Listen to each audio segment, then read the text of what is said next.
Hello everybody, today we're going to discuss about the digital divide in Colombian educational system and most importantly the difference between digital access and digital equity.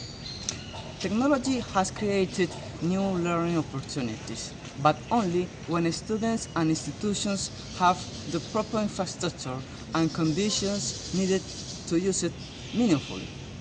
Let's see then. Let's talk about the digital divide in Colombia, particularly between urban areas and rural areas, right? So, according to our guiding reading, around 79% of rural institutions do not have access to internet, compared with only 9% of urban institutions. Technology is not only the problem, educational inequality too, because this creates a gap for students who want to access to internet tools or connectivity. Now, which countries are most affected? Rural areas are clearly the most vulnerable, especially where infrastructure and connectivity remains limited. To understand these regional and infrastructural gaps, we we take a look to these documents.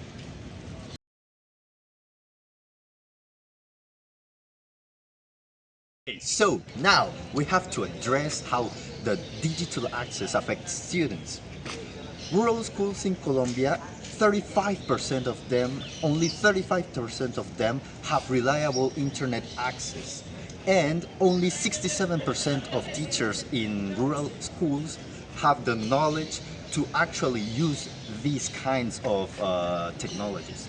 And so students without internet access may have some difficulties such as the lack of access to certain educational resources, the lack of information that they can access to, and also the lack of opportunities to access new ways of studying.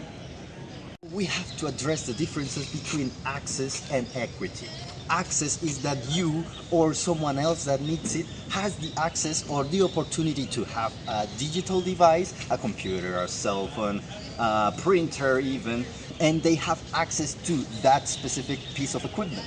But equity means that you or that someone else has the knowledge of how to use those devices. What possible realistic strategy could us Colombians implement to reduce the digital divide? In fact, there is one strategy that is really important and is to combine public policy with community and teachers' action.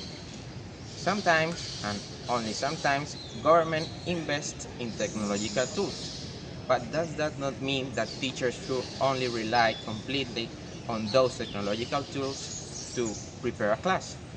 They must know that there are some students or some people that are not able to connect or to use those digital devices because they are not available. They are not available.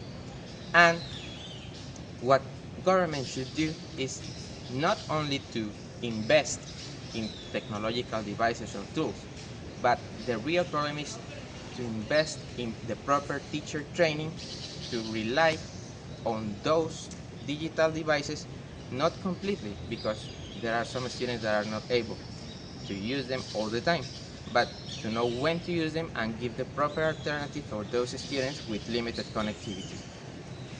Something to highlight is that in the past 3 years, the Ministry of Information and Communication Technologies connected over 19,000 new rural schools. Also, they brought internet to more than 134 new households, and more importantly, they gave the proper training for 660,000 new people. That means that not all the time the investment should be in infrastructure, but also in digital literacy. Bearing in mind that information, teachers should self-reflect before planning an activity and ask themselves the following questions.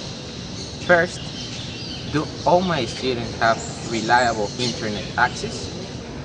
And if so, do all of them have access to a technological device? And if so, Can all of them afford the data that I'm requiring?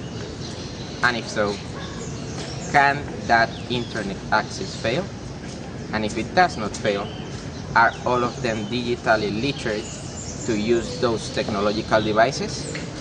And if so, and more importantly, does my activity help reducing the digital divide barriers, or it does reproduce them unintentionally? To summarize, the technological divide is not only about who has technology, but also who can use it properly to learn. And therefore, digital inclusion requires infrastructure, accessibility, digital skills, and equitable learning opportunities. The main reflection is that technology should be a tool for educational inclusion, not another source of inequality. Teachers should understand and know the reality for their schools and the students' personal background, because using technologies and connectivity in class matters, but what matters most is equity.